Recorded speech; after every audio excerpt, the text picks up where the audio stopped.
Hello, YouTube. Welcome to Sports Cards Daily with ZiggyNo. It is May 9th. In this video, we're going to hit on two very interesting products, and I'm going to ask you the question. Select, boom or bust. Is Select Football, the retail product and the whole product line, is this a boom or bust product? I'm going to talk about it. To me, I have some very mixed feelings. I'm going to go in details in a second. Second question I'm going to ask you. NBA TopShot for collectors or investors? And I think, again, there's a lot of good evidence that's leaning one way. Now, I'm going to point out that when you watch other YouTube channels, you're not going to hear this opinion on anybody else's channel. You're not going to hear these points and this perspective. And that is what separates ZiggyNo Sports Cards Daily. So if you haven't already, please take a moment and subscribe for the best, most honest, unbiased content in sports cards. Okay, let's go ahead and dive in. I'm going to jump into screen share and take us over to, I'm not taking us to TopShot first, but we'll start there. And then I'm going to take us over to, here we are. If you go to YouTube and you just put Select Football in, man, there is nothing but breaks. Man, Pac-Man is pulling fire. I mean, look, $150 per box. Retail, is this worth it? Just fire, fire, fire. There's not a bad break. No one's sitting there saying anything bad about the product, right? Maybe there's a few guys who don't have great hits, but no one's saying anything bad about the product. But what no one is saying about the product is there too much shiny in here? Do you know what I'm saying? Is there too much shiny? I know you're thinking, what, Ziggy? There can't be too much shiny. Shiny's a good thing. Canary in the cave. This canary is dead. And that is Select Football. This is what I'm going to tell you. If you look at the cardboard connection and the breakdown, first of all, the fact that we're a few weeks in and this stuff's a $1,700 hobby box is just disgusting. This, by the way, is why retail is the way it is. If you're mad about retail and the price of retail, it's the price of this. That's where the problem starts. Now, is it worth this much? What Panini has done is they put in so much shiny refractors and colors, and they know that people apparently, I'll just point this out, 2 years ago, the only product that a silver prism had value in was Prism. It didn't hold value in Select or Optic or those other products, not like it is today. Last year, Select Silvers took off. So what does Panini do this year? They silver everything, man. There's so much silver and shine and die cut in this product. To me, and I'll tell you, this is where it came. When I was with my boys the other day, and we ripped some boxes that we got at Target. My one son said, this doesn't make sense. You make too much money off of opening this product. And I'm like, that you do if you sell it now, right? So I go to the video here. I'm just following Tua and Burrow. I don't know why I didn't grab Sherbert. And I'm looking at their silvers, right? And there's 4 levels this year too, right? There's Club and Concourse and Field and Premier. And you know, these guys remind me of the NFL owners. We're like just making different ticket levels so they can charge you more. So there's 4 different levels. All 4 of them have silvers. And all of them are on the quick decline. Now, they still have value. None of them, obviously, none of these reports have PSAs in there. When PSA comes back, it'll be interesting. In the past, a silver, see, I look at this as like Mahomes Silver Prism, which was every rookie card in Prism that year, I think hit $10,000 or $8,000. And since then, every other card has been trying to chase that, right? Lamar hit a couple $1,000s in a silver. I think Baker Mayfield did as well. And now everybody thinks this is the next thing. I'm warning you. In my opinion, I would sell Select now. And that's my opinion, not an investment advice. This is just me looking at the market and going, man, there's too much of this stuff.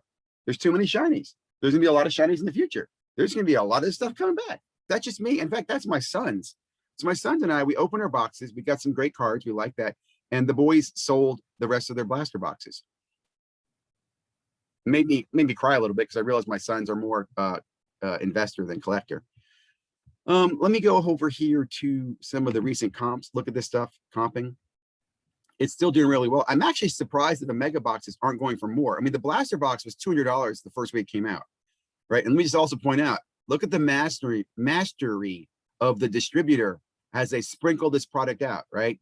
Like you haven't seen Panini Prism mega boxes in basketball yet. Those are going to come out. Those are going to take a lot of attention. Normally in past years, they drop Prism everything in 1 week or 2 weeks. They drop everything Select in 1 or 2 weeks. This year, there's so much of it, guys. And let me stress that. It's not just that there's too much shiny in the boxes. There's too many damn boxes, too. You don't realize it, but there's so many of these boxes being made. And why? Because there's absolutely no cost for Panini to make shiny. Shiny's easy to make, man. Shiny is easy. So I don't know why other channels, when they're opening this stuff, don't sit there and say to you and give you some opinion of it. Like everybody, in fact, somebody sent me a breaker. And he's like, what do you think about this breaker's opinion? And the breaker started off by, Select is hot, man. This is the best year of Select. And as soon as I heard that, I thought to myself, no, not an honest opinion. Even a breaker should know. They should know because A, they're getting this stuff at allocated prices or low prices. They should know, boy, Panini is really sticking to the consumer on this product, man. Now, again, I know this is going to sound crazy. People are going to call me, oh, Ziggy's gone nuts. I can make money off it. You can make money off it, but realize we're really, you know what we're doing? We're cutting down, we're watering down the food supply, or you know, you're just passing the trash downhill, man. I don't know. I'm disappointed in this. And what really concerns me, guys, Panini, destroyer of hobbies, they're going to do this with basketball this year. You tell me they're not. The only thing that might stop, well, I'll be honest, it won't stop them from doing it. They're still going to do it, but because of the problems in retail distribution with Target and Walmart, you know, having problems with how they get the stuff out, they might go online or they might find a different way. But all that product has already been made and will be continue to be made, or it's been planned to be made, right? It's going to come through the warehouse. People have made contracts like last year, you know, Anderson and MJ Holden. I'm sure they signed multi-year contracts with, you know, growth factors as far as how much product they're going to get. I guarantee you that. Okay, that's how business is done. They didn't go, oh, we're going to wait and see. I'm sure they locked in last year and said, hey, I want more of this. I want more of that, and I want it through this, you know, multi-year contract. So I think what we have to realize too is a lot of these companies have manufacturing plans and distribution plans that are going to continue to flood the market for probably another 18 to 24 months in retail. At some point, you're going to see people stop buying this stuff. I don't know when. At some point, it will happen, right? This will not go on forever. Sorry to be the breaker of bad news. Let me see. Oh, real quickly, I'll just mention, I will put the link to this below because I think this is funny. I did this a year ago on 5/20/2020. This is ZiggyNo's Sports Cards Daily. Actually, I was just called ZiggyNo then, and I had 22 views back then. I think I had 5 subscribers. So all 5 of them watched it for me 4 times. Rise of the refractors. I talked about this a year ago, about the fact that there's too many refractors and too many shiny coming in the hobby, too much value being put into it that doesn't make sense. Giannis silvers in color have already plummeted. I mean, Giannis, in my opinion, is probably going to be one of the biggest sports card busts when you look at the highs of what his card went for and what people will end up with down the road, because he's Patrick Ewing. He's never going to have a ring. He's Karl Malone. Sorry. Okay. I did show you the graph here of the current decline. Again, no surprise there. Looking for the PSA cards to come back. And some are already out on the market. I have seen some PSA 10 Herberts and stuff. Well, those are Prism. I haven't seen any Select yet, but I'm sure they'll be coming. Next topic I want to talk about is over here in the TopShot world. Now, again, just like in the Select world, where you can simply look at the increasing supply and go, wow, supply is high. Yeah, demand is high too, but supply is really way too high. And what they're supplying us is way too fake. There's going to be a market problem, right? Now, it's camouflaged and hidden by perception and marketing in the card world. And this is another reason why I don't like the card world as much anymore. And I do prefer the NFT market, because NFT market, there's complete transparency. There is complete visibility. Now, I will say it's a new market and people don't understand it. These moments should be about $1 a piece. I do believe that. I believe they will hit that in the next few months. And I'm not trying to be mean or negative on it, but just again, the goal of TopShot was to make something collectible. And if a moment has $1 value, that's actually pretty good value. I'm sure they would be happy with that, right? They're selling them at $9 a pack. If you get one every now and then that's worth more than $10, that's great. But if a majority of them are $1 or $2 moments, I don't think that's a bad thing. If you don't believe me, look at the market now. There's $4 and $5 moments on the market, right? Let's see what the lowest is. And every now and then you'll see a $3 moment slip on. It's hard to buy them. You have to have a fast internet connection. There's one right there, right? A couple of things that are driving this. Number one, there's so many of these S2 moments being made. If I go over here and we scroll down, we'll take a look at some of the S2 moments. And release 30, they did, I'm in the wrong side here. They did 100,000 total packs with three moments per pack, right? I got to go down over here now. And then they did another one with, I think it was just 50,000. Yeah, 50,000. They did 100, then they did 50. Then they did one that was, what did you say? Yeah, 300,000. Now the difference was, this was the first one you had a window to register, and they're doing this more now. You'll see this right here.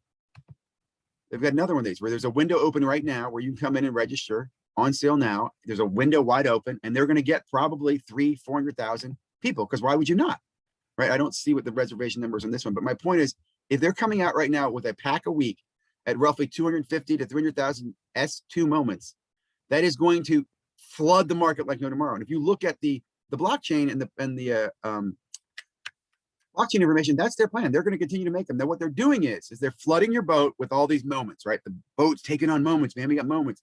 But you can get rid of the moments by taking them and turning them into trade-in tickets, right? You take a $1 or $2 moment, you buy a trade-in ticket, and that that in theory seems great. It's like, well, I can use my trade. I can use the moments I don't want, and I can trade those in, and I get a shot at an S1 pack. That's awesome. However, what we're doing here is as these moments drop, right? When these get down to 3 moments, I can spend $300 by buying 100 moments. Now, if I get, let's say $400, okay, $400 by 100 moments and use 100 trade-in tickets to get an S1 pack. And if I get a good card, I'm doing well because I spent $400 to do it, but I have an S1 pack. Maybe the S1 packs have been more, right? They've sold packs for 1,000. Maybe S1 packs will be 200 trade-in tickets, right? We're going to do it because we want to get those packs. So we are going to bail out the boat with our buckets and say, hey, there's too many S2 moments. So we're going to take the bucket and we're going to dump them out of the boat. But where are we dumping it? Back in the ocean, because they're not burning these S2 moments. They're not burning them. They're just putting them back in the water and repacking them, what they call rebound packs later on. Is anybody paying attention to that, man? I mean, no other channel's talking about that. Every other channel's like, well, I don't know, I'm doing my trading tickets, or hey man, there's still money to make in the moments, and I'm buying this moment and that moment. Look, dude, let's just call this what it is. TopShot's turned this into a collector's platform. They are going to drive this value in the ground like a hammer does a nail. You know, I'm sure there's some goal to keep some moments with some high value, right? Those lower moments, they're going to drop some short, like to 9s and 5s or something like that. They're going to auction those. But they're really taking this the Panini style, right? I mean, there's 50,000 Zion base cards. Well, there's what, 35,000 base moments? They'll have this up to 50,000 soon. Again, let me just say this. I'm using TopShot. I actually like TopShot more now than I did before because I like to get the damn investors out of there. And I'll tell you too, most of the people in it are investors. Most of them. I'd probably say 90-10. They'll tell you, oh no, I'm a collector, man. No, you're not. If there was no value, if the value was at 1 or 0, you wouldn't be collecting. You don't have the attention span, the patience to really be a collector. You're there because your friend told you about it. He made a bunch of money, and now you're trying to make money, and now you're hodling, right? The biggest majority of what I've seen in the NFT market are crypto heads. It's not collectors. I don't think collectors have adopted this market. I really don't. I have some ideas that I think I can make it collectible, help bridge the gap. And I think part of that is you've got to take down this wall of how much value there is in NFTs. NFTs were totally misunderstood and overvalued in their early launches. I'll just say that. Okay. Art is art. So it is what it is. A video clip of a game that you have now wrapped in a token is a video clip of a game. It's just wrapped in a token, right? So I can track it and see how many there are, and I can trade them with my friends, but it is what it is.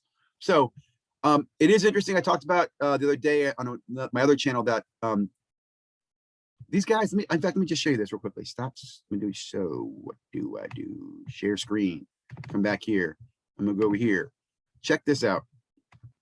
This is NFTs, and this is just showing you the top NFT by sales volume. Okay, I'm going to refresh this. You see MeBits is at top.